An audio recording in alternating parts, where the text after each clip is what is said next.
On the track again, the 4x100 meters relay for men. European record set by Great Britain 13 years ago. Championship record by France 22 years ago.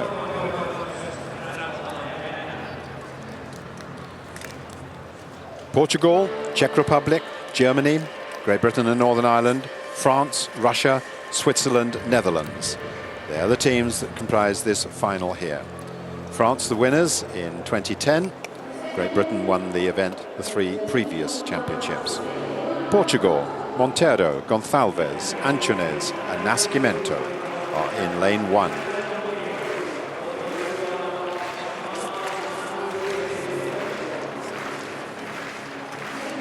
In lane 2 we have Veliber and the Sulc brothers, Rostislav and Wojtek, Lucas Stasny to anchor their team.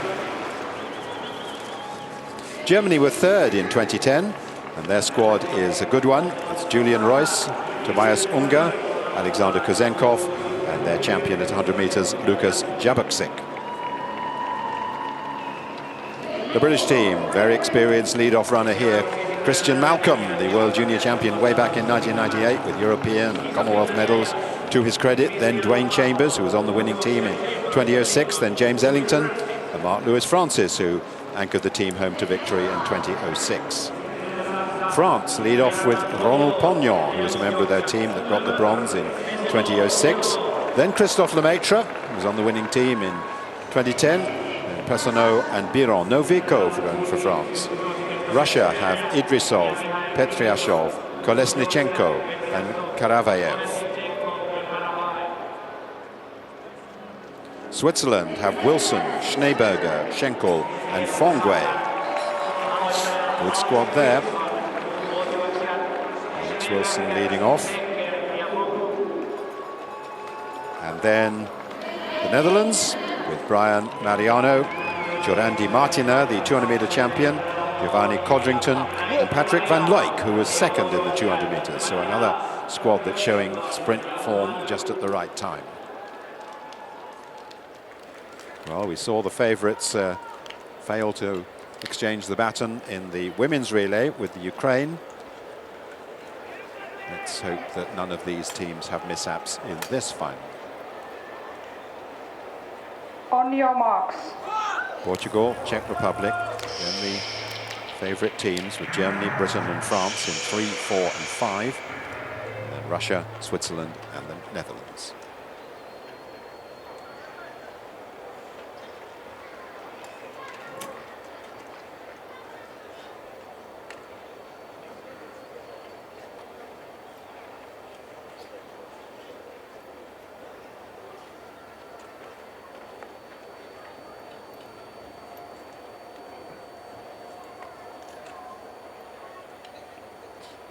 Set. Here's Malcolm and Pognon anchoring the favoured teams. Christian Malcolm's off well, perhaps a little up on the Frenchman, but also going very well is Russia on the lane 6 there. Any mishaps on this first changeover? No, it looks pretty smooth at the moment. And Lemaitre going very well indeed for France. He's made up an awful lot of ground. Brilliant leg by Lemaitre, handing over there to Pessonneau, who was also on the French team last time. Mishap in the middle though, we'll come back to that. But it's the French team who are really flying here. They got Biron on the last leg rather than Vico. And the Germans now coming through with Jakubczyk. And Jakubczyk's taken the Germans through. And the Netherlands as well on the outside. Van Looy running a storming leg for the Netherlands. Well, did he get there? I think he might have done. The Netherlands on the outside, then Germany further inside. And the Frenchman, well, right on the extreme outside. The Netherlands had a brilliant performance there. Mishap, of course, for the British team. It happens all too often. We'll no doubt look at that later. The Germans must have thought, because they were so far away from the Netherlands, that they'd got it.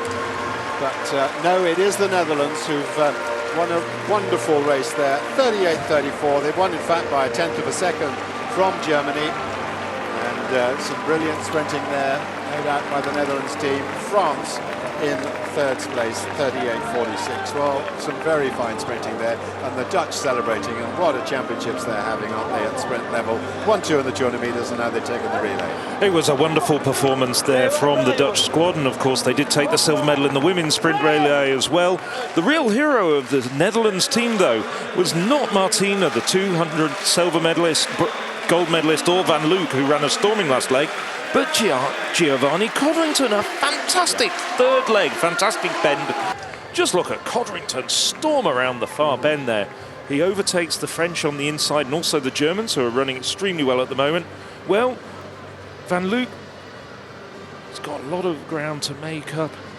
He was still behind the Frenchman, wasn't he? Yes, you're absolutely right, but it was a great leg by Codrington, and then Van Luke, marvellous run, and he does overtake both of them. Biron and Jabicic gets it on the line, yes. I was looking at that.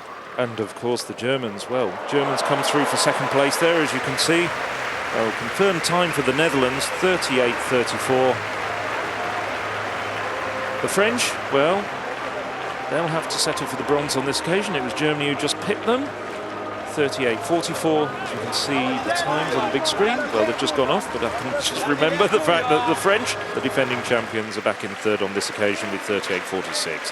There's just the conclusion of this 4x100 metres relay, and a very fine run by Van Luik, who comes through and I think passes both the German Jacobczyk and the Frenchman Biron. I wonder why Jimmy Vico didn't run in the French team. He ran in the anchor leg in the heat, and I think they'd have liked to have in the final. One can only assume that he had some sort of injury problem. That just might have made a difference. I think it would have done, without a doubt. I mean, Vico, we saw, was a very fine silver medalist in the 100 metres. I'm sure he would have had a good leg. So there's the result of the 4x100. Netherlands taking the gold medal in the fastest time by a European team this year, 38.34. From Germany, 38.44, and France, 38.46. Czech Republic didn't finish, nor did one of the favourites, Great Britain and Northern Ireland, who messed up with, I think it was the second changeover. One has to say about Great Britain and Northern Ireland, messed up once again.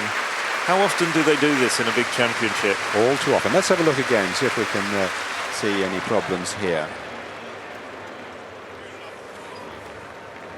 That was the first changeover, I think.